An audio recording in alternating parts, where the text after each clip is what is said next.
There's no sponsorship or advertising on this show, but if you'd like to show your support by, say, buying me a coffee, head on over to 5minutehistory.com/coffee to see how.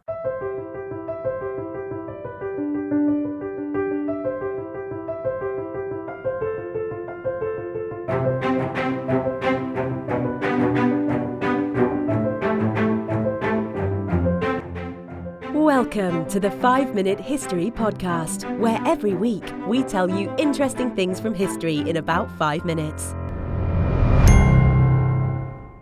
And now, here is your host, Wayne Armstrong. Hi guys, welcome to the 4th episode of Season 3 of the 5-Minute History Podcast, The History of Shoes. It has been estimated that the global footwear industry will probably be worth around $320 billion by 2023. It's an industry that continues to grow and diversify into many different subsectors. There are shoes that protect our feet from pain and injury, and there are shoes that help us improve our performance. There are shoes that are designed to provide nothing but comfort, and then there are shoes that make us look good, irrespective of comfort. Whatever your reason for owning shoes, there is a significant likelihood that you own more than one pair. Even those of us that don't really have an interest in shoes will likely have a pair for work, a pair to wear indoors, a pair to wear on the beach, and a pair to wear in the gym. This diverse and important market sector has had a long time to get to where it is today, as there is evidence that shows that people decided that it would be a good idea to have some form of protection for their feet around 40,000 years ago. It's probably fair to say that most shoes, irrespective of their function, have the same basic characteristics, but their design and the materials they are made from have changed significantly through history. Although shoes have probably been around for about 40 millennia, it seems that the idea started to catch on probably about 10,000 years ago. The oldest pair of shoes found to date was discovered in a cave in Oregon in 1938. Resembling sandals, they were made from sagebrush bark and are about 8,000 years old. Shoes were also made from animal skins, with examples of leather shoes being found in Armenia which are 3,500 years old. Some shoes that have been found from this period are relatively complex in their construction too. In 1991, the remarkably preserved mummy of a man was found in the Ötztal Alps between Austria and Italy. Called Ötzi, he is the oldest naturally preserved human mummy known, and he was discovered complete with the shoes that he was wearing, which were made from bearskin and deerskin, and were pulled tight around his feet by bark string net. Early North American natives are known to have worn similar styles of shoe to Ötzi, generally referred to as moccasins. They were designed for comfort, but were generally only worn when it was dry and cold. As they weren't waterproof, most Native Americans walked barefoot when it was wet or if it was warm. There's a good chance that in your shoe collection you have at least one pair which are brought out of the closet when it's time to head to the beach. But the precursor to the flip-flop was in use in Egypt at least 4,000 years ago. We know this because we can see them depicted in ancient Egyptian murals. They could be made from many different materials. For example, the Egyptians favoured thong sandals made from papyrus and palm leaves, whereas in India they made them from wood. Many saw the use of shoes as an indulgence though, preferring to go barefoot. Competitors at the ancient Olympics competed barefoot, and Alexander the Great's warriors conquered territory after territory wearing nothing on their feet. Even the gods of ancient Greece were depicted barefoot. The Romans thought differently though, and although they adopted many Greek fashions and other parts of their culture, the Romans thought that footwear gave them status, and shoes were a necessity for a civilized culture. So it probably goes without saying that slaves and paupers still went barefoot.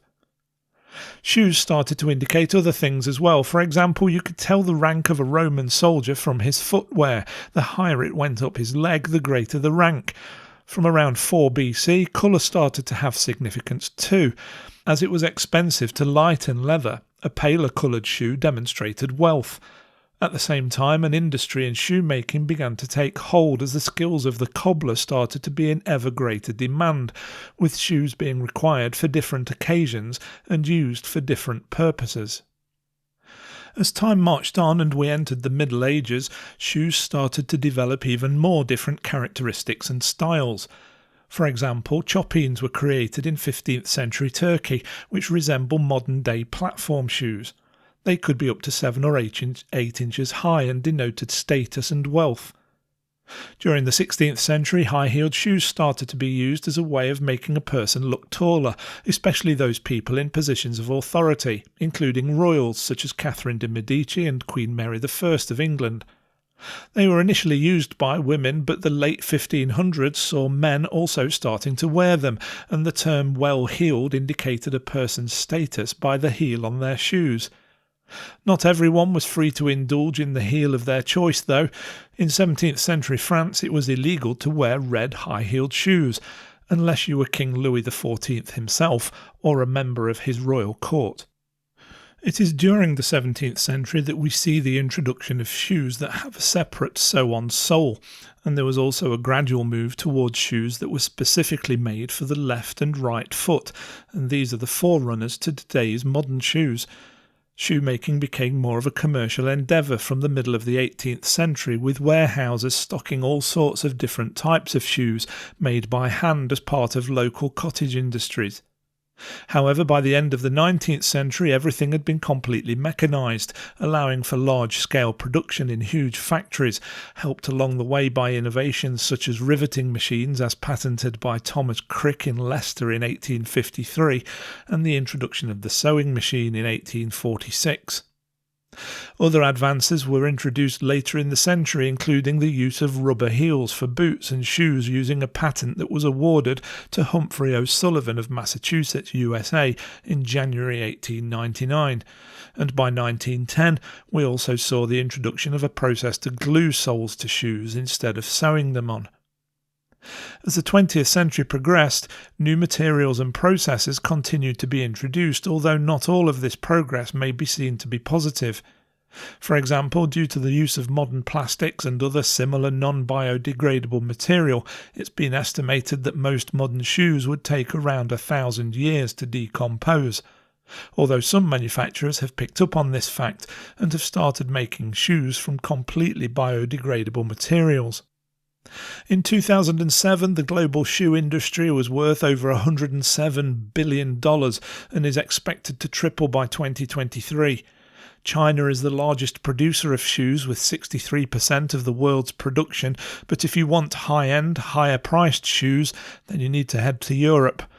But no matter where you buy your next pair of shoes, one thing is for certain: the days of spending the day barefoot are long gone and won't be coming back anytime soon.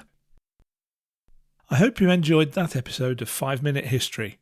If you did, why not say thanks by buying me a coffee? Head on over to 5minutehistory.com/coffee to find out how. Also, don't forget to check out the 5 Minute History YouTube channel at 5minutehistory.com/YouTube.